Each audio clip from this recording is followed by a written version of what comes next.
presented by Abhimanyu.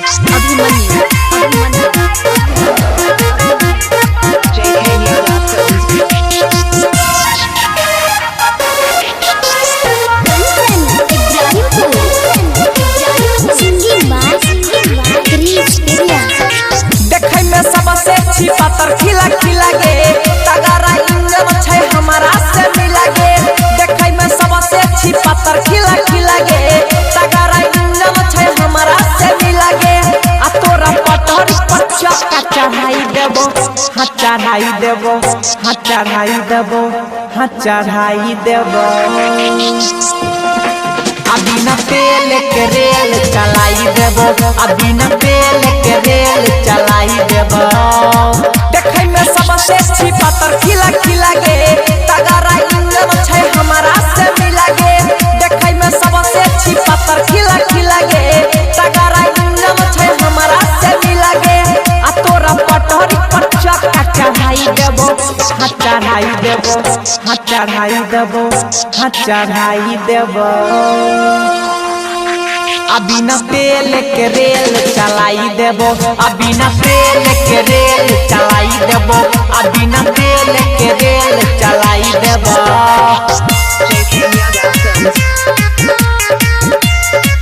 Abhimanyu Yadav, Abhimanyu Yadav,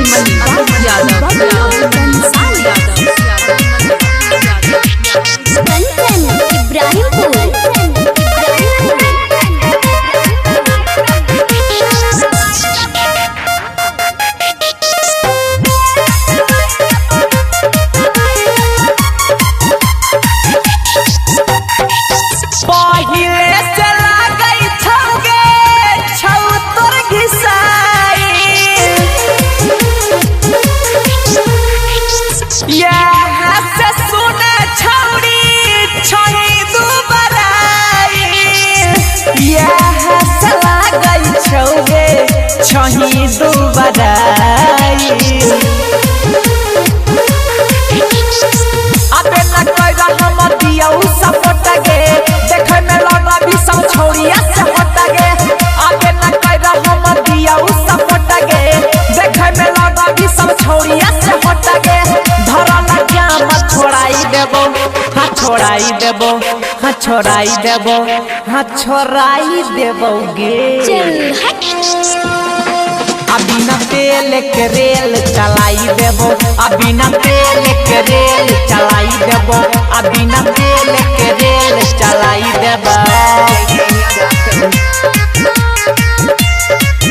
Abhimanyu Yadav, Koni, Abhimanyu Yadav, Koni, Abhimanyu Yadav, Koni, Abhimanyu Yadav,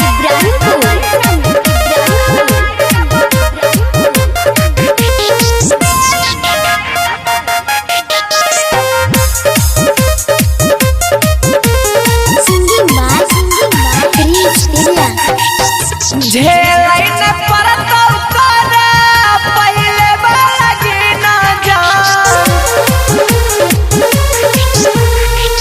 चलतौ के छौड़ी जाबा हमर बाई न जान।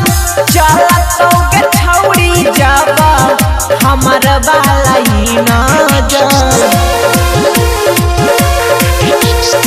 करे न छौड़ी ऐसन मौका तुम सगे कहे छौकासी भाई धीरा झपटी सगे। करे न छौड़ी ऐसन मौका तुम सगे कहे छौकासी भाई धीरा झपटी सगे। हाँ अजइया पिपिन से बचाई लेबो, हाँ छिपाई लेबो, हाँ छिपाई लेबो, हाँ छिपाई लेबो गे। अभी न तेल के रेल चलाई देबो, अभी न तेल के रेल चलाई देबो, अभी न तेल के रेल चलाई देबो।